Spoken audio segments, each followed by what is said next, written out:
Livro dos Salmos, Salmo de número 28. Diz assim a palavra do Senhor. Salmo de Davi. A ti clamo, ó Senhor, rocha minha. Não sejas surdo para comigo, para que não suceda, se te calares acerca de mim, seja eu semelhante aos que descem à cova. Ouve-me as vozes súplices, quando a ti clamar por socorro, quando erguer as mãos para o teu santuário. Não me arrastes com os ímpios, com os que praticam a iniquidade, os quais falam de paz ao seu próximo, porém no coração tem perversidade. Paga-lhes segundo as suas obras, segundo a malícia dos seus atos. Dá-lhes conforme a obra de suas mãos, retribui-lhes o que merecem. E visto que não atentam para os feitos do Senhor, nem para o que as suas mãos fazem, ele os derribará e não reedificará. Bendito seja o Senhor, porque me ouviu as vozes súplices. O Senhor é a minha força e o meu escudo. Nele o meu coração confia, nele fui socorrido. Por isso meu coração exulta, e com o meu cântico o louvarei. O Senhor é a força do seu povo, o refúgio salvador do seu ungido. Salva o teu povo e abençoa a tua herança, apacenta-o e exalta-o para sempre. Amém.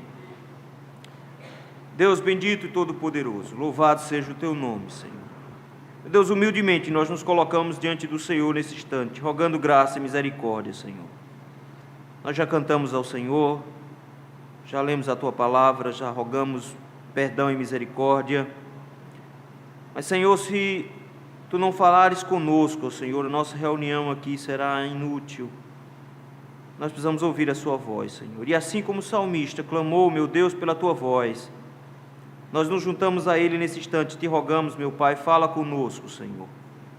Que a sua palavra, meu Deus, não seja instrutiva hoje à noite.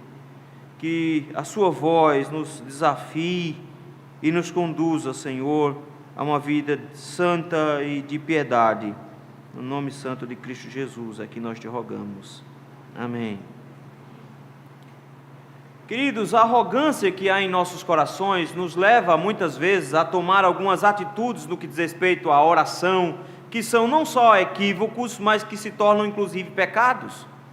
Por exemplo, o motivo pelo qual nós geralmente não oramos é porque nós nos confiamos muito nas nossas capacidades, nas nossas habilidades, e isso nos leva a nos distanciarmos da presença do Senhor e só buscarmos o Senhor quando nós vemos que todos os nossos recursos foram esgotados. Uma outra forma como a arrogância do nosso coração se apresenta é o fato de que nós muitas vezes costumamos pensar nas nossas orações como sendo algo bem feito, algo bem montado, como se fosse uma coisa que realmente nós sabemos fazer. Quando a Bíblia nos orienta exatamente no oposto disso. O apóstolo Paulo diz que o Espírito Santo nos assiste em nossas orações, exatamente porque nós não sabemos orar como convém.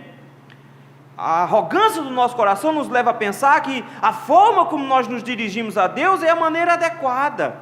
Quando os próprios discípulos, olhando para Jesus e vendo sua vida de oração, pediram uma coisa que foi bem simples, mas que foi muito importante para eles. Eles disseram: Senhor, ensina-nos a orar. E às vezes, queridos, os crentes oram de forma mais absurda possível, com decretos, com determinações, oram por vingança, oram rogando o marido da outra, e pedem coisas absurdas, não entendem como funciona a oração, para que serve a oração, e muito menos como é que eu me aproximo de Deus em oração. E essa arrogância que existe no coração da igreja, em achar que tempo gasto em oração é equivalente a aproveitamento da oração, nos leva a termos uma igreja que, quando, primeiro, não ora porque é arrogante, achando que de alguma maneira suas palavras não vão surtir efeito, e por outro lado, ora muito, mas orações inócuas que não surtem nenhum efeito, exatamente porque não oram da maneira como convém. Ou pouca ou nenhuma oração, ou muita oração que não serve para nada. O Senhor nos convida hoje a baixarmos a nossa bola, e diminuirmos a nossa arrogância, e buscarmos na presença do Senhor, para que Ele novamente nos ensine como nos aproximarmos dEle, e como orarmos.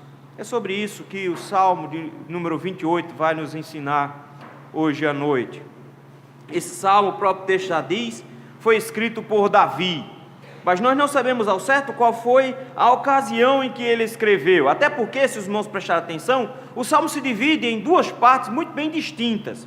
No primeiro momento é um homem militante, um santo militante que está em meio a angústias, envolto a inimigos implacáveis, e ele roga por Deus por misericórdia, e parece que Deus de alguma maneira não está o socorrendo de forma imediata. O segundo momento, a partir do versículo 6, é o oposto disso.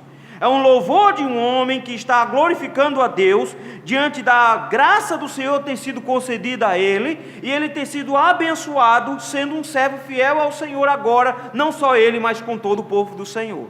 A pergunta que se faz é: qual é o momento do texto? Ele está orando a Deus, pedindo pela graça, e já está confiando que o Senhor vai dar, por isso que ele já louva? Ou ele está louvando ao Senhor e se lembrando do momento difícil e da oração que ele fez? Nós não sabemos. Querendo ou não, meus irmãos, seja qual foi o contexto que Davi escreveu esse salmo, de alguma forma ele começa a nos mostrar de que buscar ao Senhor requer determinadas regras, determinados modelos que nos levam a nos apresentar diante de Deus, buscando não só a misericórdia dEle e nos alegrando com a presença dEle, mas principalmente louvando ao Senhor na certeza de que o Senhor não desampara os seus servos, mesmo quando aparentemente Ele nos deixou em silêncio. O texto então, meus queridos, vai nos dar algumas lições sobre oração, e é isso que eu gostaria de ver com os queridos hoje. Lições importantes sobre oração. Não se assuste, vão ser algumas a mais do que geralmente nós estamos acostumados. A primeira lição está nos versículos 1 e 2. Devemos guardar um grande anseio pelo Senhor. Em meio às angústias, em meio aos sofrimentos, o que o salmista começa a nos mostrar é que a busca dele pelo Senhor é porque ele confia no Senhor. Note que a primeira coisa que ele coloca logo no texto diz: a ti clamo, ó Senhor, rocha minha. Ele sabe, meus irmãos, que a oração tem que ser precedida por uma confiança, por fé. De forma que o primeiro ato dele, quando ele ora, ele diz: eu confio no Senhor, eu tenho fé no Senhor, e o Senhor é a minha rocha, o Senhor é a minha esperança. Mas não só isso, uma oração não deve ser só amparada pela fé, no sentido que eu sei que o meu Deus responde, mas ela deve ser igualmente fervorosa para que esteja de acordo com a fé que eu devo manifestar. De forma que de cara ele já diz que está clamando ao Senhor, mas olha as expressões que ele usa expressões como clamor, versículo número 1, como súplices, versículo número 2, ele ergue as mãos, ele se arrasta diante do Senhor, de forma que ele se apresenta a Deus de maneira fervorosa. A sua oração, os seus sentimentos que envolvem essa oração, estão atreladas à fé que ele diz manifestar no Senhor. Então, para ele, não existe uma oração acabrunhada, uma oração introspectiva. A fé dele está de acordo com os seus sentimentos, e os seus sentimentos estão de acordo com a sua fé. De forma que quando ele ora, ele entende a necessidade de ser um suplicante. Mas necessariamente, qual é o problema de Davi aqui? Ele tem muitos. Nós vamos ver que ele tem inimigos implacáveis, versículo número 3. Ele roga maldições sobre eles, versículos 4 e 5. Mas o grande problema de Davi aqui não é ter inimigos. O grande problema de Davi aqui não é ter problemas, e não é esse a grande questão que ele levanta logo de cara. A grande questão de cara que ele levanta é que ele está com problema com Deus. O grande anseio de Davi não é pela solução dos seus problemas. O grande anseio de Davi em sua oração é buscar ao Senhor, é encontrar com Deus. Por isso mesmo que olhe o que ele coloca aqui, versículo número 1. A ti clamo, ó Senhor, rocha minha, não sejas surdo para comigo. De cara ele já chega e diz: Senhor, minha grande angústia, minha grande necessidade desse momento, não é necessariamente ter pedidos atendidos. Note que o grande anseio ao buscar na oração o Senhor não é ter algumas necessidades que precisam ser supridas. Essas necessidades, de forma muito arrogante, às vezes nos levam a buscar o Senhor, Mas Davi de cara já diz: o que me leva a buscar ao Senhor é necessariamente a presença do Senhor e não as coisas do Senhor. É por isso que ele diz que a grande dificuldade dele agora é dizer: Senhor, não seja surdo para comigo. O que ele está preocupado, meus irmãos, é com o fato do Senhor não necessariamente não atendê-lo, mas o Senhor parar de ouvi-lo. E isso é completamente possível. A Bíblia nos diz que os nossos pecados fazem separação entre nós e o nosso Deus, de maneira que nossas orações não são atendidas. Pela nossa vida de pecado, pela nossa vida de impiedade, pelo costume que nós mantemos em pecar, isso pode nos separar de maneira que o Senhor pare de nos atender em nossas orações. A nossa vida com a nossa esposa dentro do nosso lar também pode fazer isso. A Bíblia diz que a maneira como nós tratamos nossas esposas faz muita diferença, de tal maneira que as nossas orações podem ser interrompidas se nós não a tratamos bem. Então existem várias maneiras de o Senhor não ouvir as nossas orações. E de repente o salmista nos coloca no coração o fato de que ele está preocupado, não necessariamente em não ser atendido, porque no final das contas não tem muitos pedidos nessa oração. Essa oração não está recheada de muitos pedidos, pelo contrário, o que ele está mais preocupado é: o Senhor não está ouvindo, o Senhor não está surdo. Mas por que isso é tão importante para ele?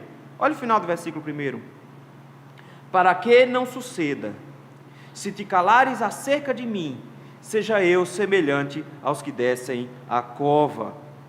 A expressão os que descem a cova tem uma série de interpretações possíveis. Ele está reclamando, se queixando da possibilidade do abandono, é isso que ele está preocupado. Mas a expressão descer a cova pode ser, por exemplo, descer ao Sheol, ou descer ao próprio inferno. Então o que ele está querendo colocar aqui? Ele está querendo dizer, o Senhor está dizendo que não ouvir a oração seria como estar morto, seria como ir para o inferno. O que é que necessariamente ele está colocando aqui?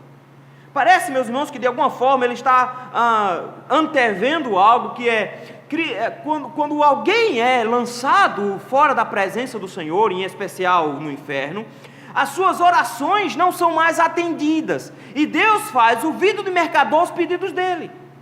Quando nós lemos, por exemplo, a história do rico Lázaro, nós descobrimos que o inferno é um lugar de orações e orações fervorosas, onde aquele rico clama ao Senhor de forma muito veemente, mas nenhum dos pedidos daquele rico foi atendido. Ele não teve uma gota d'água colocada na sua língua, ele não teve Lázaro ressuscitando para ir pregar aos seus irmãos, ele não teve nada do que ele solicitou. Parece que de alguma forma Davi está dizendo: Senhor, a distância da tua presença, a distância do Senhor, pode me levar a não ser atendido. E o que ele não quer aqui de maneira nenhuma é distanciar-se de Deus. Ele quer, na verdade, estar próximo do Senhor, de forma que ele quer erguer os olhos e quer contemplar a Deus. Por isso a única coisa que ele pede é: Senhor, me escuta e fala comigo. Versículo número 2, ele diz: ouve-me as vozes súplices, quando a ti clamar por socorro.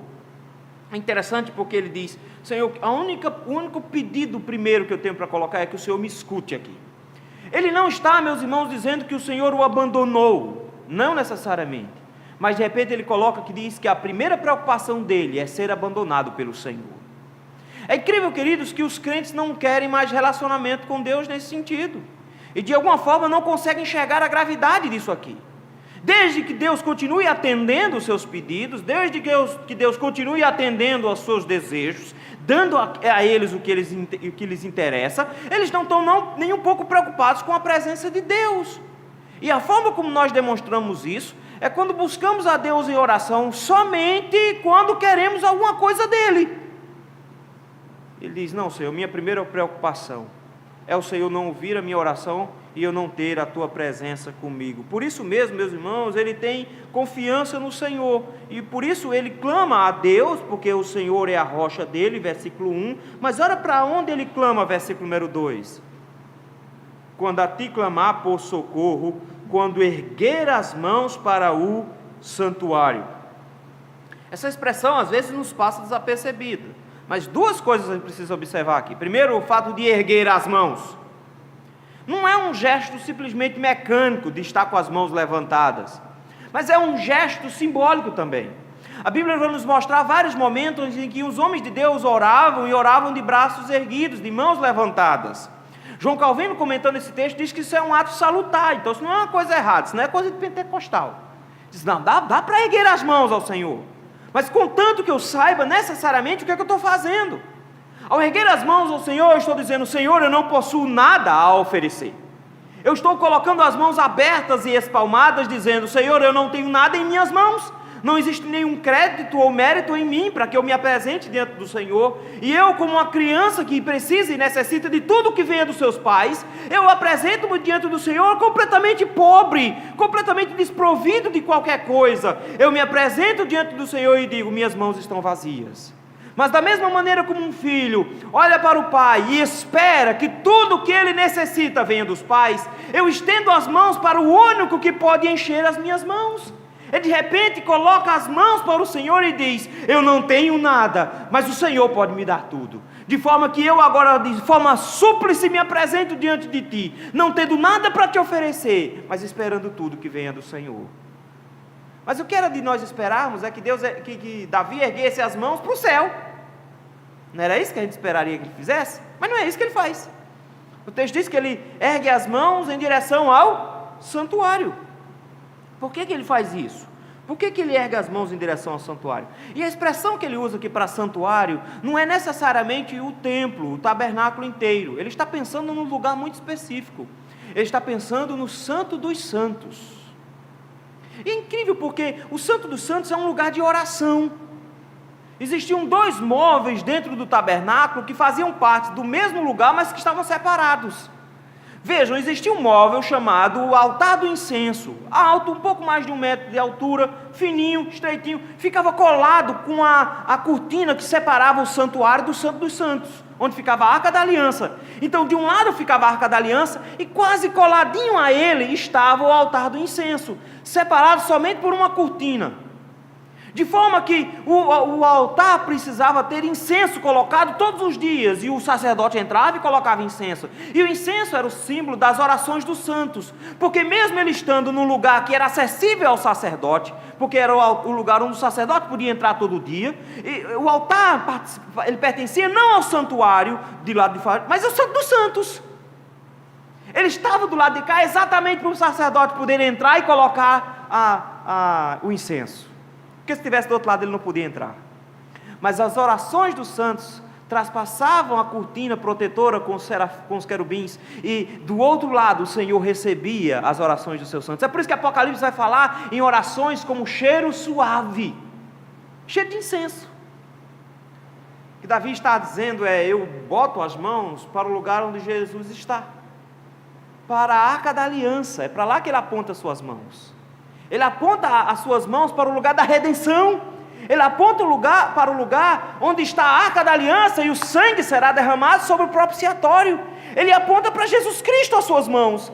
E quando ele pede para que o Senhor fale com ele, que o Senhor não deixe sem resposta, a única coisa que ele diz é: eu anseio pela presença do Senhor, e eu olho para o único lugar onde a presença do Senhor pode ser realmente acessível a mim, que é diante do propiciatório, diante da Arca da Aliança, diante do Jesus Cristo encenado. É incrível, meus irmãos, que o que ele coloca aqui é que o grande anseio do seu coração não são por coisas. Ele não busca Deus porque ele quer coisas, mas ele busca Deus porque ele quer Deus. A grande preocupação de Davi é não estar com Deus, não ter ao Senhor. E Jesus Cristo agora, meus irmãos, é aquele para quem nós dirigimos nossas mãos, é aquele para quem nós estendemos nossas mãos vazias e rogamos tudo para Ele, e nós entendemos que é dele que vem todas as nossas bênçãos. Davi nos lembra que a primeira lição é que nós devemos guardar um grande anseio pelo Senhor. A segunda lição, meus irmãos, que o texto nos apresenta, é que nós devemos guardar um grande livramento no Senhor. Versículo número 3. Ele estava falando sobre a dificuldade dele em chamar o Senhor, em clamar ao Senhor, e não está necessariamente ouvindo as respostas do Senhor. E aí vem um susto terrível que ele tem agora. Porque ele disse, a preocupação dele era: Senhor, não me torne como alguém que é condenado a estar longe da tua presença, que clama e o Senhor não escuta. Então note que a preocupação dele, em primeiro lugar, com relação a não ser ouvido, é: Senhor, eu não estou na tua presença. E por isso, versículo 3, ele diz: eu espero que o Senhor me salve disso, me salve dessa situação. Ele já fez isso, na verdade, no Salmo de número 26. Se você olhar no versículo número 9, ele disse: não colhas a minha alma com dos pecadores, nem a minha vida com dos homens sanguinários. Ele tinha feito essa oração lá atrás, e ele repete essa oração aqui no versículo número 3. Veja que ele diz, versículo 3: não me arraste com os ímpios, não me tire com os ímpios. As expressões, meus irmãos, mudam, é bem verdade. Se você for olhar no Salmo de número 26, a expressão que ele usa ali de não colhas a minha alma, é a expressão usada para retirar o lixo da casa. De quando você varre, fica aquele lixinho, você pega a pá e junta. Ele diz: Senhor, quando o Senhor estiver limpando o mundo e recolhendo o lixo do mundo, Senhor, não deixa que eu vá na pá também. É isso que ele está colocando lá no Salmo 26. Mas quando ele olha aqui no Salmo de número 28, ele usa uma outra expressão. Ele diz: não me arraste com os ímpios. Essa pessoa está sendo levada por um algoz. Ele está sendo levado pela polícia. Ele está sendo preso. Isso aqui é um criminoso. Ele está dizendo: Senhor, quando o Senhor estiver aprisionando os seus inimigos, quando o Senhor estiver aprisionando os ímpios, Senhor, não me prenda junto com eles. O grande desespero de Davi aqui é: se o Senhor não está me atendendo às orações, pode ser um sinal de que eu estou distante do Senhor. E qual é o maior risco por eu estar diante do Senhor? Eu não vou ter mais do que eu quero. Não, ele está dizendo: o maior risco é ser incluído entre os ímpios, na condenação dos ímpios. É isso que ele está preocupado. Ele está, em outras palavras, dizendo: Senhor, salva-me das armadilhas que eles produzem, salva-me, Senhor, de ser infectado pelos pecados deles, salva-me, Senhor, de ser envolvido nas maldições deles. Veja o versículo 3: não me arraste com os ímpios, com os que praticam a iniquidade. Olha, queridos, você pode pensar assim, ele está dizendo: Senhor, não me leve junto com os que pecam. A gente peca. Na verdade, meus irmãos, existe uma distinção magnífica aqui. Note que a expressão que ele usa é com os que praticam a iniquidade. Porque no coração dos cristãos, daqueles que realmente são rendidos ao Senhor, o pecado pode abraçá-los, pode chegar até eles. Mas o pecado nunca é confortável para um cristão. Ao cair em pecado, ele se sente incomodado, nunca produz o prazer, porque até os pecados prazerosos se tornam para ele um tormento, e em meio às práticas dos seus pecados, ele ainda sofre. De maneira que para os cristãos, o pecado é uma coisa que ele deseja a todo custo evitar, mas que em muitos momentos ele não consegue. Para os ímpios não, esse é o motivo de existência da vida deles. Eles vivem para isso e sentem completo prazer nisso. É por isso que o apóstolo João vai nos dizer que quem vive na prática do pecado, quem vive nessa prática, não conhece a Deus, porque Deus é santo. Mas todos aqueles que pecam e sinceramente se arrependem e sentem em seus corações as dores pelos que fizeram, temos advogados junto ao Pai, Jesus Cristo justo. É dessa maneira que Davi está dizendo: Senhor, eu não posso ser incluído entre aqueles que têm prazer em pecar, entre aqueles que praticam a iniquidade com gosto, entre aqueles que vivem para afrontar ao Senhor e fazer o que é errado. Mas como é que eles fazem isso? Sendo hipócritas. Vejam aí versículo 3. Parece que ele conhecia os esquerdistas. Notou? O que é que eles falam? Eles falam de paz ao seu próximo. Olha que coisa bonita, não é? Gente, temos que ser mais tolerante. O mundo precisa mais de amor. Não é isso que eles estão dizendo? É isso que os ímpios dizem. Eles dizem: o mundo precisa de paz, o mundo precisa de amor, o mundo precisa de mais carinho. Nós precisamos tornar o mundo mais bonito, cheio de unicórniozinhos cor-de-rosa e arco-íris espalhados por tudo quanto é canto, com relva verde para a gente andar em cima. O mundo precisa ser bonito. Gente, vamos nos amar, coisa linda. Vamos botar no WhatsApp uma coisinha colorida para a gente dizer: vamos nos amar. Eles dizem: é assim que os ímpios agem. Com a boca eles dizem: nós queremos paz. Com a boca eles dizem: nós queremos tolerância, nós queremos comunhão. Com a boca eles dizem isso, mas por trás, o seu coração, note que o grande problema que ele coloca aqui é o coração dos ímpios. Ele diz: o problema deles é que o coração deles tem perversidade. O coração deles é mau, o coração deles é ruim. O coração deles, na verdade, não expressam as suas palavras. É por isso que é tão difícil para eles esconderem os seus corações dentro das suas bocas. É por isso que é tão difícil esconder quando todo o ódio que eles possuem vem mascarado por meio de sorrisos falsos, quando eles são confrontados em seus pecados. Quando a verdade é dita, eles se comem por dentro e tentam segurar esse coração que é assassino na verdade, que é cruel, que é mau, que é ruim, que quer destruir os outros. Davi diz, são assim que são os ímpios.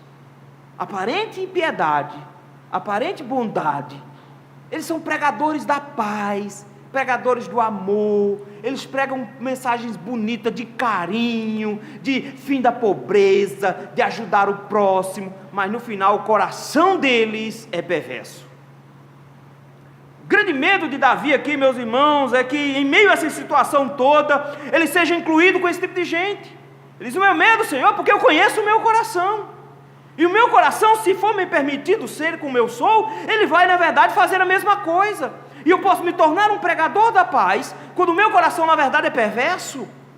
O grande medo de Davi aqui, queridos, é ser incluído entre os ímpios. E ele busca do Senhor o livramento da sua alma. Ele diz, Senhor, não me inclua nesse pacote. Senhor, não me coloque nesse pacote. Senhor, não me junte com os ímpios. Queridos, isso é importante porque nós precisamos entender de uma vez por todas: luz e trevas não se unem. Não dá, não é possível. Os crentes querem ter um negócio meio penumbra hoje em dia, querem transformar as suas vidas num negócio meio tipo show de rock, nem está iluminado, nem está escuro. Querem deixar o negócio mais ou menos na penumbra, porque eles querem dizer, não, eu estou na luz, mas também não sou careta. Mas o princípio bíblico é exatamente o oposto. Davi diz, eu não quero ser ajuntado a esse tipo de gente. O motivo é muito simples, meus irmãos. É porque quem se une a esse tipo de pessoas deve esperar a mesma punição que é dada a essas pessoas. Meu avô sabia disso sem saber Bíblia.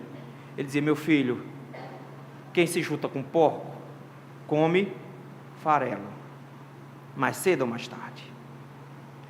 Não tem jeito. Diga-me com quem andas, e te direi quem és. A Bíblia diz, andarão a por acaso dois juntos se não concordarem?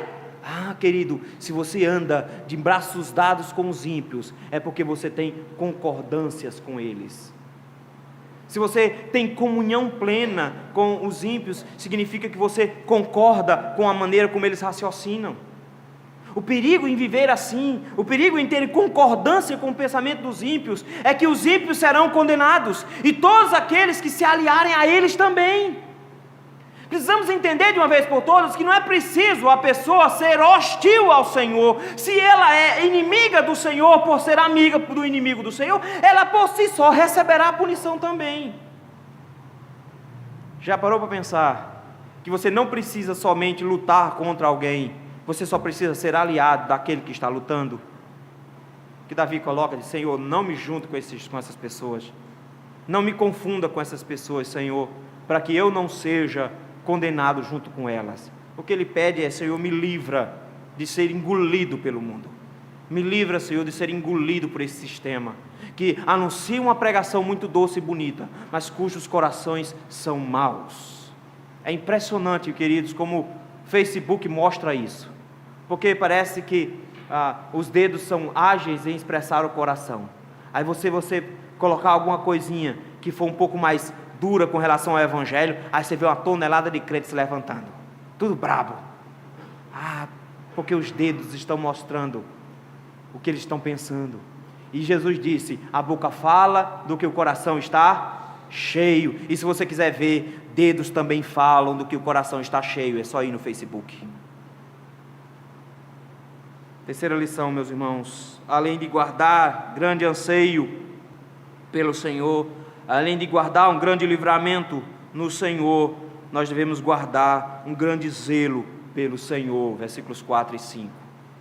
Como é que Davi prova que ele não quer se juntar a esse grupo? Como é que Davi prova de que ele não quer ser condenado junto com os ímpios? Como é que ele diz isso ao Senhor? Ele diz isso ao Senhor expressando isso com uma estrutura que nós chamamos de imprecatórios. Imprecatório não é praguejar, meus irmãos, a gente precisa entender isso. Ele não está desejando vingança pessoal. Ele na verdade está se colocando no lugar de Deus e tomando as dores de Deus, e usando a palavra de Deus para dizer qual é o fim que se espera daqueles. Por isso os versículos 4 e 5 são tão difíceis para os crentes hoje, porque eles acham que, não, nós somos pais de amor, lembra? A gente não pode praguejar. E o texto diz que os crentes se unem ao Senhor na defesa do zelo do Senhor. Veja versículo 4, olha o que ele ora aqui: paga-lhes segundo as suas obras, segundo a malícia dos seus atos. Ele diz: Senhor, dê a recompensa deles. É incrível porque no versículo 3 ele diz: Senhor, tem misericórdia de mim, porque o que eu espero do Senhor é graça. Senhor, não me dê conforme o que eu mereço. Senhor, não me restitua. Não é isso que ele está pedindo no versículo 3? Mas quando ele chega no versículo 4, ele diz: Senhor, seja justo e dê exatamente aquilo que eles merecem, porque é exatamente isso que o mundo precisa. De repente ele nos lembra que existe graça e existe justiça em Deus, que eu rogo graça a Deus porque eu sei o que eu mereço, mas eu peço a Deus misericórdia para que Ele não me inclua entre os ímpios. Mas para os ímpios ele diz de repente: o Senhor precisa lembrar de que o Senhor deve ser justo para com eles, porque senão o Senhor estará corrompendo sua própria natureza. A salvação não é nada que você mereça, mas de repente ele nos lembra que o salário do pecado é a morte, mas o presente gratuito da parte de Deus é a vida eterna. Ele disse: Senhor, me dá o presente. Versículo número 3, me dá a graça. Mas versículo 4 ele diz: Senhor, não demore também para dar o salário deles. Eles trabalharam muito. Os ímpios, queridos, trabalham a vida inteira em pecado, se esforçam muito para isso.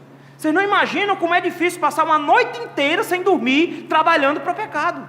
De como eles passam a noite inteira se esforçando para não cochilar, dormem do lado de carros, dormem em sarjeta para não ir para casa, para não dar o braço a torcer. Você não sabe como é trabalhoso ter que manter relacionamentos extraconjugais. Você não sabe como é complicado ter que ingerir fumaça. Você não sabe como é difícil ter que engolir cachaça, um negócio amargo e que sai queimando tudo por dentro. Você não sabe como é difícil. É difícil pecar e é trabalhoso. Dá trabalho, é caro. Eles gastam uma fortuna com cigarro, com bebida, com festas, com danças, com boates. Eles gastam muito com tudo isso. É muito trabalhoso. Eles trabalham muito. E Davi diz: Senhor, paga para eles. Dá o salário deles, Senhor. Paga-lhes segundo as suas obras. Mas eu quero que você note um detalhe aqui. Ele diz: segundo a malícia dos seus atos. A malícia dos atos, meus irmãos, é quando se disfarça a impiedade.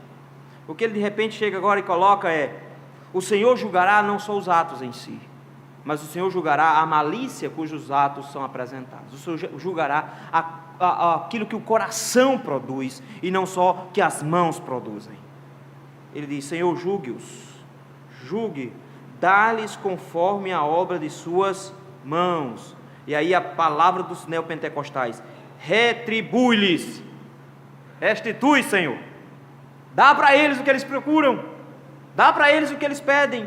Dá, Senhor, o que eles merecem. É isso que ele coloca. Queridos, os céus são graça, o inferno é merecimento. É isso que ele está dizendo. Senhor, que o Senhor conceda o que eles merecem. E ele faz isso, meus irmãos, não porque ele está desejando o mal, não é que ele está indo contra a palavra do Senhor, orar pelos inimigos. O que ele está dizendo é: Senhor, eu preciso que o mundo entenda de que eu não comungo com eles. Nós confundimos, irmãos, às vezes, ter amizade com pessoas não crentes, ou ter contato com pessoas não crentes, com concordar com os atos deles, e achar que está tudo bem com eles, quando não está. Eu não preciso ser ofensivo, eu não preciso ser mal educado, mas eu não posso ser mentiroso. E de repente o texto diz: eu não faço parte desse grupo. E minha oração vai continuar sendo que o Senhor dê a recompensa, porque eu espero que meu Deus seja justo. Vejam o versículo seguinte. Qual é o problema maior deles, dos ímpios? O pecado que eles praticam? Isso é natural para eles. Eles nem notam que estão fazendo isso. Eles nem se tocam de que eles estão fazendo isso. Mas o problema está no versículo 5. E visto que não atentam para o quê? Para os feitos do Senhor. Eles não olham para o que Deus faz. Eles não contemplam o que Deus faz. O apóstolo Paulo, no capítulo 1 de Romanos, vai nos mostrar exatamente isso. Eles não reconhecem a grandeza de Deus. Eles não reconhecem a criação do Senhor. Eles confundem as coisas e mudam a verdade de Deus em mentira. eles transformam tudo em ídolos. Eles se agarram às coisas criadas e não ao Criador. Eles se apegam às coisas que Deus fez e não se apegam a Deus. E por não se apegarem a Deus, esse é o grande pecado deles. É o abandono que eles possuem pelo Senhor. E visto que eles não olham, não observam, não prestam atenção nos feitos do Senhor, nem para o que o Senhor faz, o Senhor vai destruí-los.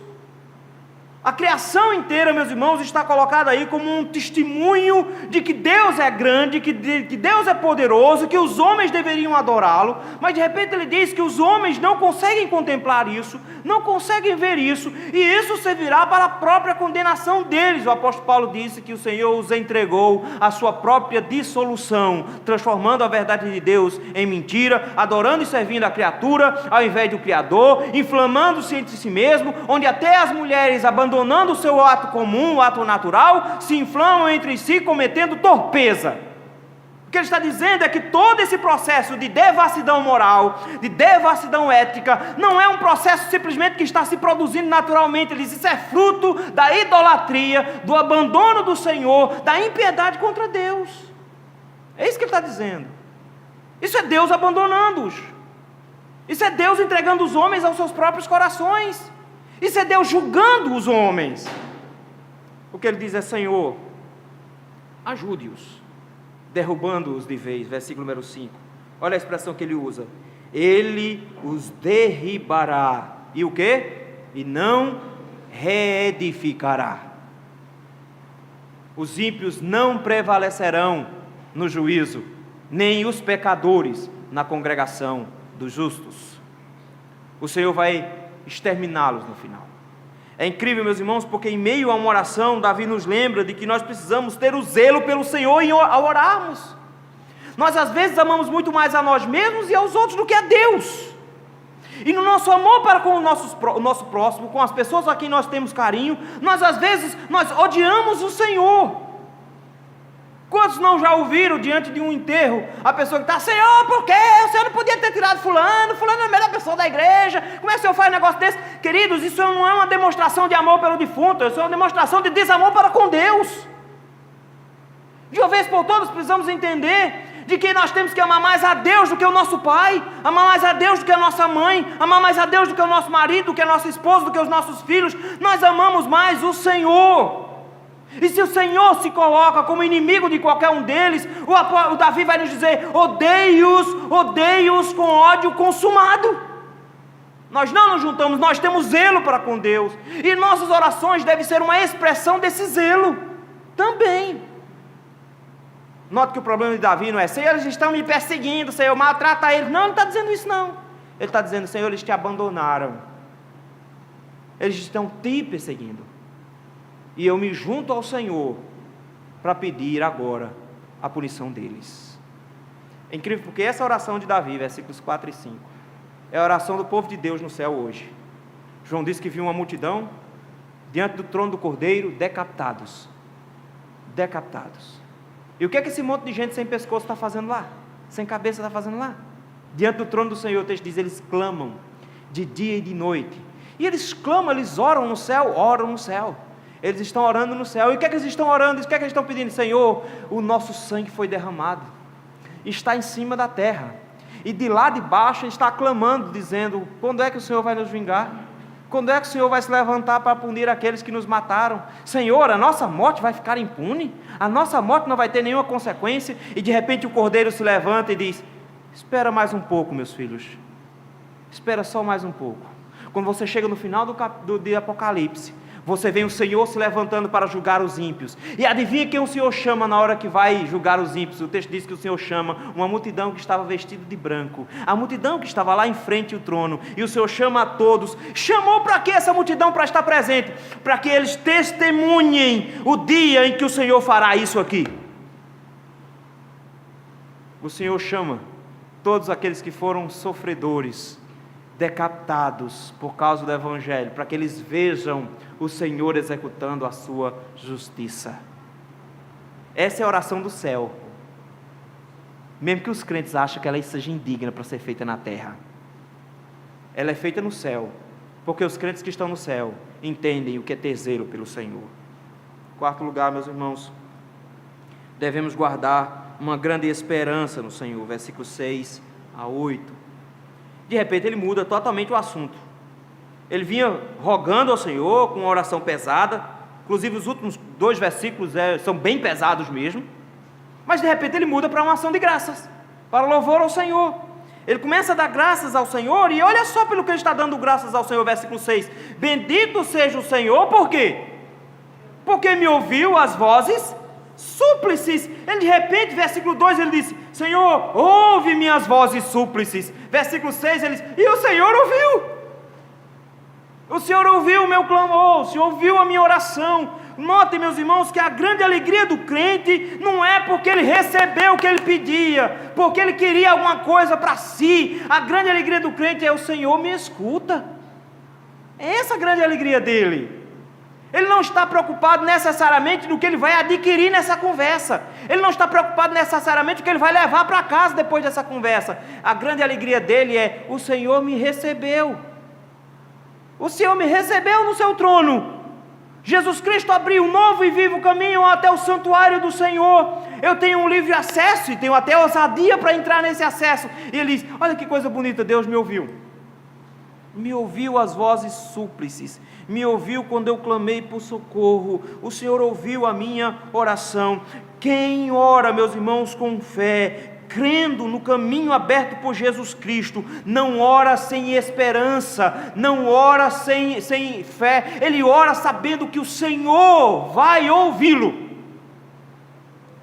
Uma vez conversando com um rapaz, ele dizia isso, que coisa, né? Conversar com um amigo imaginário de vez em quando, né? Os crentes que conversam com um amigo imaginário. Eu olhei para ele e disse, o problema, meu filho, não é ter um amigo imaginário. Você vai se assustar quando eu disser que ele me responde. É isso que vai ficar assustado. Meu amigo imaginário me ouve. O seu não. Porque o seu não dá respostas. O meu move o universo inteiro para me responder. De repente Davi nos lembra, meus irmãos, de que a nossa alegria está no fato de que nós louvamos a Deus porque o Senhor está com os ouvidos atentos às nossas orações.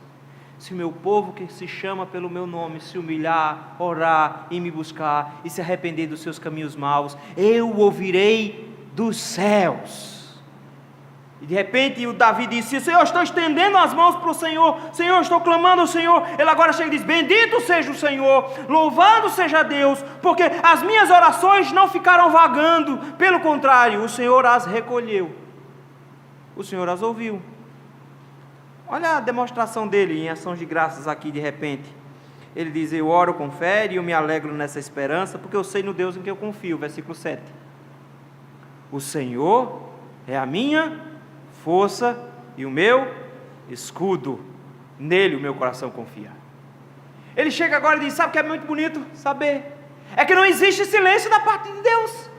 Sabe o que é bonito saber? É que Deus não se cala. Às vezes nós é que estamos com os ouvidos tapados. Mas o grande princípio que ele coloca aqui é, se Deus não fala contigo, você precisa de alguma maneira orar, clamar a Deus, pedir a Deus, falar com Deus, e você vai descobrir que Deus fala contigo, e você vai ser amparado por Ele, de maneira que Ele vai ser a sua força e o seu escudo. E eu acho isso belíssimo, porque Ele diz que o Senhor vai me dar forças, e o Senhor vai me proteger. Os crentes, meus irmãos, não resistem ao mundo sem oração. Não é possível resistir. Toda vez que nós, de forma arrogante e pretensiosa, achamos que conseguimos enfrentar o mundo, nós nos damos muito mal. O Senhor disse para os discípulos, vocês vão me abandonar hoje à noite, vocês vão me deixar hoje à noite, vocês todos vão fugir hoje à noite, um de vocês vai me trair hoje à noite. Pedro olhou para um lado, olhou para o outro e disse, eu não, Senhor, todo mundo aqui é fraco, esse povo é covarde mesmo, tem razão, mas eu não, eu sou forte, eu aguento o tranco, sou pescador casca grossa, eu vou com o Senhor, se for até para a morte eu vou. Foi isso que Pedro colocou. E o Senhor olhou para Pedro e disse, Pedro, a arrogância dos homens é o que precede a ruína. Lembra que ele colocou assim? Ele colocou assim, Pedro, esta é a mesma noite, antes que o galo cante, você me negará 3 vezes. Filho, antes das 5 da manhã hoje, você já vai ter me negado 3 vezes, meu filho. Eu não, Senhor. Tá bom, Pedro. Quando chega o soldado, o que é que Pedro faz? Arrasta uma espada, mira no meio da testa do soldado, errou por um pouquinho, arrancou ainda a orelha dele. Guarda a espada, Pedro, mais tarde é que você compra a espada, agora não é hora de espada não. Pegou a orelha do homem, colocou lá, fugiram todos. O texto nos diz que Pedro negou naquele dia, e Pedro negou, porque enquanto Jesus estava orando, Pedro estava dormindo. Ele achou que ele tinha forças. Davi sabe que não tem forças. Ele diz: só o Senhor me protege, só Ele é meu escudo, só o Senhor me dá condições de enfrentar o mundo, só Ele me dá isso, só o Senhor é minha força. De maneira que ele diz que o coração dele confia plenamente no Senhor. Ele é como uma criança que olha para o mundo e vê tudo muito gigante, tudo é muito pesado, mas ele não tem problema. Ele diz: meu pai pode, meu pai consegue, meu pai tem força para fazer isso aqui, meu pai vai lá e vai fazer isso por mim. Ele confia de todo o seu coração no Senhor, que ele sabe perfeitamente de que Deus é o seu amparo, Deus é o seu escudo, Deus é a sua força. E ele diz: porque eu confio no Senhor, porque o meu coração está guardado no Senhor, porque ele está preso no Senhor, nele eu fui socorrido. Por isso meu coração exulta, e com meu cântico o louvarei. Ele diz: o Senhor me socorre, o Senhor me escuta, e pelo fato do Senhor me escutar, o meu coração confia no Senhor, e o meu coração fica feliz quando confia no Senhor. Ah, pastor, mas o senhor não sabe, a vida de Davi estava ruim, mas a minha, desempregado, sem dinheiro, passando dificuldade, pedindo passe de ônibus emprestado, estou usando o passo fácil da minha menina, do meu filho, vai para o trabalho. Pastor, está difícil o negócio está apertado, a vida está muito ruim, tá, querido? O texto diz que o grande problema é que você confia no seu braço, e quando você confia no seu braço, a Bíblia tem uma palavra para isso: maldito o homem que confia no outro homem, mesmo que esse outro homem seja você mesmo. O que ele coloca é: confie no Senhor. Coloque o seu coração para confiar no Senhor, e quando o seu coração confiar no Senhor, o que é que vai acontecer com o seu coração? O termo que ele usa é exulta. Não é uma alegriazinha, ele exulta. Colocar nossas questões em oração, meus irmãos, é algo essencial. A Bíblia nos orienta: não andeis ansiosos em coisa alguma, em tudo, porém, sejam conhecidas diante de Deus as vossas petições pela oração e pela súplica, com ações de graça. E a paz de Deus, que excede todo entendimento, guardará as vossas mentes e corações em Cristo Jesus. A paz de Deus, a alegria de Deus, que é o fruto do Espírito Santo, estará no coração daqueles que realmente confiam em Deus. A sua angústia, a sua tristeza, a sua preocupação vem porque você quer vencer tudo sozinho. O Senhor é a única fonte de força que você conhece, o Senhor é a única fonte de segurança que você pode conhecer. Coloque o seu coração confiado em Deus, e você receberá em troca alegria, exultação. Quando em meio a todas as dificuldades, todas as angústias, todas as tristezas, o Senhor nos dará aí no coração sereno, porque o Deus da paz guardará as nossas mentes e corações em Cristo Jesus. Ele nos dá isso, meus irmãos. É por isso que ele diz: o que é que eu posso fazer agora? Louvar. Vou cantar para o Senhor. Ah, pastor, mas estou tão acabrunhado. Por que, meu filho? Deus não merece. Deus está fazendo alguma coisa errada para você, por isso você não quer louvar ao Senhor, não é? Ah, está muito decepcionado com Ele. Ah, vai lá no G12 que o pessoal tem uma sessão de descarrego que tem lá, e você vai perdoar a Deus. Mas pela Escritura não. Pela Escritura o problema está contigo, não com Deus. Pela Escritura o problema é um coração que não confia no Senhor, não consegue exultar no louvor ao Senhor. Por isso, versículo 8 ele diz: o Senhor é a força do seu povo. Isso não é só a minha força. Ele encoraja a si mesmo a esperar em Deus, a confiar em Deus e não se preocupar com as angústias. Mas de repente ele diz: existe um benefício incrível em confiar em Deus. Eu tenho alegria, e essa minha experiência de alegria no Senhor, ela deve ser a experiência da igreja do Senhor como um todo. O Senhor é a força do seu povo. Mas olha como é que termina o versículo número 8. Ele termina assim: o refúgio salvador do seu ungido. Ele de repente chega agora e coloca que a grande alegria dele está no fato de que o ungido do Senhor será salvo no final, e ele será um refúgio de salvação para todos. Ele, como rei, ele entendia isso, ele era um ungido do Senhor. O rei sendo salvo, Israel estava sendo preservada também. Mas de repente nós nos lembramos que, ao invés de um ungido sendo salvo, no Novo Testamento nós temos um ungido sendo o Salvador. De maneira que quando nós oramos, nós confiamos em Jesus Cristo. E Ele é aquele que nos dá a salvação. Ele é o motivo do nosso louvor. Ele é o motivo da nossa canção. A salvação em Cristo é a grande alegria da nossa vida. Ah, pastor, mas eu perdi uma unha essa semana. É muito difícil. Ah, querido, Cristo morreu na cruz para que você fosse alegre. A alegria do Senhor é a nossa força. E a alegria nossa não vem de entusiasmos e histerias. A alegria nossa vem que em Jesus Cristo nós somos salvos e ganhamos acesso livre à presença dEle. Nós podemos orar. Quinta, eu já perdi a conta, está vendo? Quinta e última lição. Nós devemos guardar um grande anseio pelo Senhor. Nós devemos guardar um grande livramento no Senhor. Nós devemos guardar um grande zelo pelo Senhor.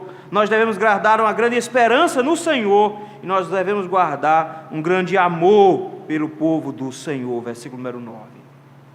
Ele termina a sua oração não mais falando nos problemas dele. Ele tinha um problema bem complexo. Ele gastou metade do salmo só para falar desses problemas. Os inimigos dele e a dificuldade que ele estava tendo em achar que o Senhor não estava ouvindo as orações dele. Mas de repente o versículo número 9, ele expande essa oração para mim e para você que estamos hoje aqui. Davi, quando ora, ele não ora só por si, ele se torna um intercessor meu e seu. E a oração do versículo 9 é para que eu e você nos incluamos nessa oração também. Notem, meus irmãos, que ele chega agora e diante de todo o poder que o Senhor manifestou a ele, diante da resposta que o Senhor deu a ele, diante do fato de que o Senhor escuta as orações, de que o Senhor é o escudo dele, que o Senhor é a força dele, que dará alegria e motivação para o canto dele, que em Cristo Jesus todos os anseios de Davi foram manifestados e agora satisfeitos. Ele diz, nesse sentido agora eu clamo pelo povo de Deus. Eu clamo pelo povo do Senhor. E o que ele quer que o Senhor faça com o seu povo? Olha o versículo 9. Salva o teu povo. Olha que bonito. Quando ele coloca o teu povo, ele está usando uma expressão que esteve na boca de Moisés. Porque Deus, quando quis abandonar o povo e matar todo o povo e fazer de Moisés uma nova geração, Deus começou a dizer para Moisés, esse teu povo é que peca contra mim, o teu povo está fazendo isso. E Moisés ficava o tempo todo dizendo, não, Senhor, é o teu povo. É o teu povo, porque essa é a base da aliança. A base da aliança foi o Senhor dizendo para Israel, eu serei o seu Deus e vocês serão o meu povo. Vocês são minha propriedade exclusiva, povo adquirido para mim. Vocês são meu reino de sacerdote, vocês são meus, eu tomo vocês na minha mão direita, ninguém tira de mim. De repente ele olha para agora, para um lado e para o outro e diz, Senhor, salva o teu povo.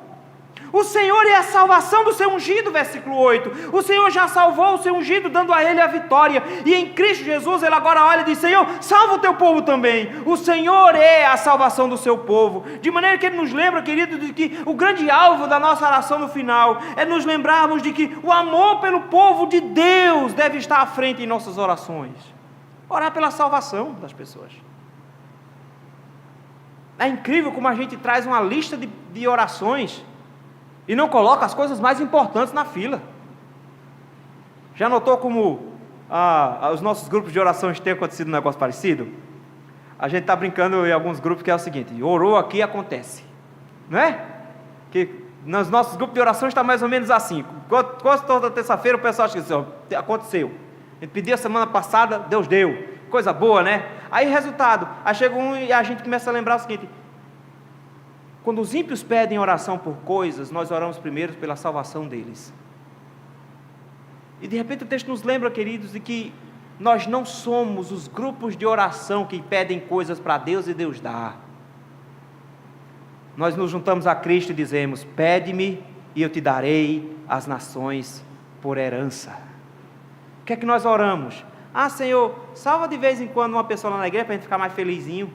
Não, a gente quer Recife todinho.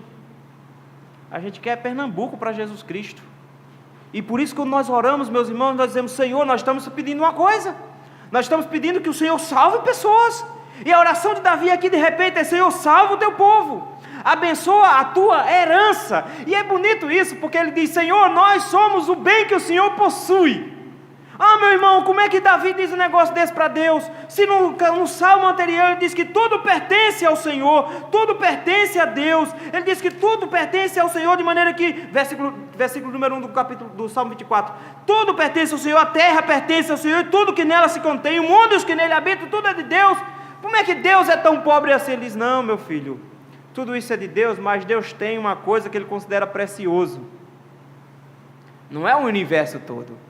Vocês acham que Deus gosta de terra? Não, Ele chamou para si um povo, que é a sua herança, é o seu bem mais precioso. Você que está preocupado com ouro, Deus está preocupado com seus filhos. Davi ora agora e diz: Senhor, abençoa com salvação o teu povo, esse povo que é a tua herança, esse povo que é o teu bem mais precioso. Qual é a fortuna que Deus possui? A fortuna que Deus possui é a fortuna que os mais velhos, nossos pais, diziam que tinham. Lembram? Que era a fortuna dos nossos mais velhos? Coitados, tinham tamborete, 4 tamboretes no meio de uma mesa velha, todo mundo dormindo de rede na sala, não era? Dividindo um frango para 10. Que fortuna se tinha? A fortuna de um pai naquela época era sentar na sala e ver todos os filhos ao redor. Feliz o homem que enche dele a sua aljava. Era essa a fortuna de um homem. Era isso que media se um homem era próspero ou não. Então, casais casados, prosperem, pelo amor de Deus. Era fazer menino, era para prosperar. Que é um homem rico? Um homem que tem muito filho, não temerá quando o inimigo bater na porta. Tem um mini exército dentro de casa. Isso era uma fortuna. Não se comparava. Não tinha nada dentro de casa, mas não precisava, porque tinha que ter espaço para o menino correr. Não podia ter móvel, porque tinha que ter espaço para o menino correr. Então era essa a ideia. E o Senhor chega e diz: vocês precisam lembrar que a minha fortuna é essa. É o meu povo junto de mim. Não se turbe o vosso coração. Crede em Deus, crede também em mim.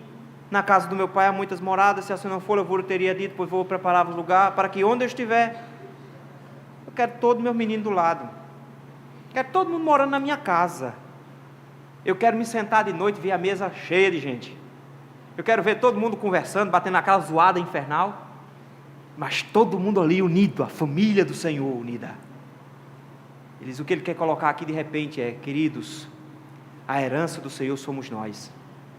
Nós somos o que bem precioso dele. E Davi diz: Senhor, salva o seu povo. Eles são a sua herança, eles são o seu bem. Como é que o Senhor salvará o seu povo? Versículo 9, ele diz: apacenta-o. Olha que bonito. A ideia de apacentar, meus irmãos, é fantástica, porque Davi era o rei de Israel, mas Davi nunca deixou de ser um pastor. Era essa a profissão dele. Era isso que ele era antes, ele continua o tempo todo. E ele transfere essa imagem de um pastor para Israel e para o relacionamento deles com o Senhor. E o que ele coloca aqui de repente é dizendo: Senhor, pastoreie esse povo, cuide desse povo. Senhor, esteja ao lado desse povo, como um pastor está ao lado deles. Mas eu gosto da palavra exaltar aí, versículo número 9. Porque quando você pensa em exaltar, exalta o para sempre, você diz: olha que beleza, a gente vai ser filho de Deus, irmão de Jesus Cristo, é o fraco. Não é isso não. Porque a palavra para exaltar é a mesma palavra para carregar uma criança no colo. Para carregar essa criança alta do chão. Era a palavra usada para se pegar um cordeiro que estava doente, botar no ombro e levar. Era a mesma ideia. E o que ele coloca de repente aqui, ele coloca que ele quer que o Senhor apacente o seu povo e carregue o seu povo como se carrega uma criança, como se carrega um cordeirinho. As duas imagens se juntam agora e diz: o Senhor é o meu pastor, nada me faltará. Ele está dizendo: Senhor, apacente o seu povo, cuide do seu povo, seja o pastor do seu povo, porque assim nós teremos a certeza de que o seu povo será salvo, e mesmo que ele ande pelo vale da sombra da morte, ele não vai precisar temer mal nenhum, porque tu estás conosco, a tua vara e o teu cajado nos consolam. Ele ora para que o Senhor seja o pastor do seu povo, e nessa oração ele nos lembra de que nós precisamos nos guardar nesse amor pelo povo de Deus. Não é possível amar a Deus e odiar a igreja. Como diziam os reformadores, Deus é o nosso Pai, a igreja se torna a nossa mãe, nós andamos junto com ela, de forma que ao final das contas, nós amamos a Deus e oramos pelo seu povo também. Nós não somos egoístas. 5 lições, espero que vocês lembrem pelo menos de umas 2. Mas o Senhor nos lembra hoje, meus irmãos, que a oração é muito mais do que chegar com a lista de pedido. Que oração é muito mais do que achar que nós sabemos fazer, mas buscar na Escritura a orientação exatamente de como fazer. E o Senhor nos lembra hoje de que o primeiro motivo pelo qual nós oramos não é porque nós queremos coisas. O primeiro motivo pelo qual nós oramos é porque nós queremos Deus. Nós queremos nos relacionar com Ele. E nós ansiamos pela presença de Deus. Davi diz que ele ansiava pela presença do Senhor como uma coça pelas correntes das águas, como uma água em terra seca. Ele diz, ele ansiava de maneira que ele parecia que não via a hora de estar na presença do Senhor. O prazer de estar na presença do Senhor está exatamente no fato que os crentes o amam, e nós ansiamos pelo Senhor. E o maior desespero no coração de um crente é não ter o Senhor ao seu lado. É isso que deveria nos angustiar. Não é nos faltar coisas, não é nos faltar bens, não é nos faltar pessoas. O que nos angustia é nos faltar Deus. É isso que nos angustia. É assustador quando nós vemos crentes tão bem acomodados com a ausência de Deus, sem nenhuma dificuldade com isso. A gente se vira, a gente dá um jeito. Quando oramos, nós ansiamos pelo Senhor. Nós ansiamos o livramento da condenação eterna, não necessariamente livramentos físicos, porque nós não tememos quem pode matar o corpo, nós tememos quem pode matar o corpo e mandar a alma para o inferno. É esse que nós tememos. Nós defendemos um livramento maior, nós rogamos pelo livramento da nossa salvação. Nós precisamos ser salvos, nós rogamos pela salvação. Nós precisamos nos lembrar, meus irmãos, de que nós temos um zelo para com o Senhor, e quando oramos, esse zelo tem que ser manifesto. O nosso amor para com Deus deve estar manifesto no nosso zelo para com os ímpios, na maneira como nós zelamos o nome do Senhor. Quando nós ouvimos uma piada contra Deus, a gente se cala ou a gente protesta. Não quero ser chato. Então, meu irmão, negue o Senhor diante dos homens, e Ele te negará quando Ele voltar nas nuvens dos céus. Pastor, mas veja só, a Rede Globo, desliga a TV, meu filho, se eles estão fazendo piadas contra Deus, se eles estão agindo contra Deus, se eles estão fazendo contra Deus, por que você tem pilha nesse controle remoto? Desliga esse negócio. Para de reclamar, porque os ímpios fazem isso mesmo, eles existem para isso mesmo. Cabe a você se indignar e ter zelo para com o Senhor, e nossas orações devem ser zelosas para com Deus, dizendo: Senhor, eu não me juntarei a eles, mas o Senhor deverá puni-los, punir a cada um deles. Esses homens que querem tirar a inocência das nossas crianças, Senhor, puna-os, Senhor. Esses homens que estão querendo tirar o nosso país dos caminhos do Senhor, puna-os, Senhor. Esses homens que estão perseguindo a Tua igreja, Senhor, derruba-os e cega-os, como o Senhor fez com Saulo, Senhor. O Senhor precisa agir em nossa igreja também. Nós devemos nos lembrar que nossa esperança está completamente no Senhor, e por isso mesmo nós nos alegramos nessa esperança. Nós não confiamos nas coisas do mundo, nós não confiamos em candidatos a presidente, sejam eles quem forem, nós não confiamos em instituições financeiras, nós não confiamos em instituições legislativas, nós não confiamos no sistema educacional, nós confiamos somente em Deus, e por isso que nossa alegria não está baseada no que acontece hoje, agora, porque senão nosso humor vai flutuar junto com o dólar. A gasolina baixou, o gás aumentou. Você vai ficar flutuando assim? Se animando quando tem uma notícia boa no jornal? Desanimando quando tem uma notícia ruim? Não consegue assistir Cardinoso sem ficar angustiado? Meu amado, aprenda a confiar no Senhor. Aprenda a se alegrar nele. Porque quando seu coração confiar no Senhor, você vai receber como recompensa a alegria do Senhor. E quando orar, o povo de Deus é motivo de oração também. Nós nos lembramos do povo de Deus, rogando para que o Senhor abençoe o seu povo, abençoe com salvação o seu povo e apacente o seu povo. Os ímpios vão para o inferno, eles não têm jeito, eles serão condenados, mas que Deus ampare os seus e chame aqueles que Ele tem guardado para si, para a redenção do povo de Deus e salvação desses homens na presença do Senhor. A única coisa que nós podemos dizer aqui no final é: Senhor, ensina-nos a orar como convém. Que o Senhor nos ensine a orar, meus irmãos. Vamos apresentar ao Senhor em oração. Senhor, muito obrigado, meu Deus, porque o Senhor não nos deixou sem instrução. Em meio ao sofrimento dos teus servos, o Senhor nos deu a bênção de podermos descobrir qual é a tua vontade. Ajuda-nos, ó Senhor, como Igreja Presbiteriana do Largo da Paz, a sermos reconhecidos antes de uma igreja ortodoxa, antes de uma igreja confessional, antes de uma igreja tradicional, antes de uma igreja que prega bem, uma igreja que ora, Senhor. Nós precisamos ser reconhecidos como uma igreja que busca a tua presença de verdade, não uma igreja que só busca o Senhor como se o Senhor fosse o gênio da lâmpada. Senhor, nós precisamos do Senhor, meu Deus. Quantas pessoas aqui em nossa igreja hoje estão achando que precisam de bênçãos, quando eles estão precisando é de Ti. Senhor, nos ajuda a nos lembrar disso, nos ajuda a ansiarmos pelo Senhor, nos ajuda, meu Deus, a confiarmos somente no Senhor, nos ajuda, meu Deus, a nos levantarmos contra o mundo, nos ajuda, meu Deus, a nos alegrarmos pela nossa confiança em Ti. Abençoe o seu povo, meu Deus, apacentando o Teu povo, meu Deus, no nome de Jesus. Amém. Cantemos ao Senhor, meus irmãos, nos preparando para